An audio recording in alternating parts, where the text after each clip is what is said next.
परत कॅप्टन्सीवर मला बोलायचं आहे. हार्दिक पांड्याची कॅप्टन्सी मी आधी बोललो होतो की या सीझनला म्हणजे मला अजिबातच आवडली नाही.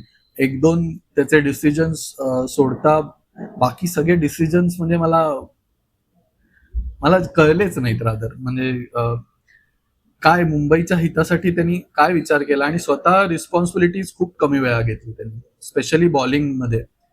की यंग प्लेअरला तुम्ही एंडला बॉलिंग द्यायची का स्वतः ऍज आता एवढ्या वर्षाचा एक्सपिरियन्स आहे त्याच्याकडे, 10 वर्षाच्या पेक्षा जास्त एक्सपिरियन्स आहे. सो तुम्ही स्वतः ती रिस्पॉन्सिबिलिटी घ्यायची. कॅप्टन कडनं हे एक्सपेक्टेड आहे, तेही झालं नाही.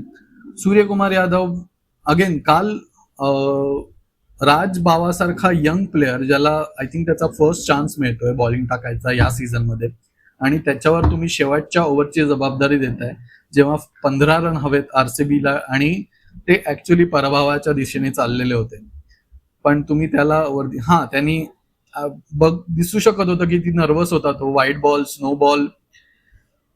पण अशा प्लेअरला तुम्ही जबाबदारी देता शेवटची वर टाकायची. मला खरंच काही डिसिजन्स कळत नाहीत कॅप्टन्सचे. I don't know. यावर्षी कॅप्टन्सी मुंबईकडनं खूपच वाईट झाली. रोहित शर्मा जो गाईड आहे तुमचा त्यालाही तुम्ही इम्पॅक्ट सब म्हणून बसवत आहात. I don't understand.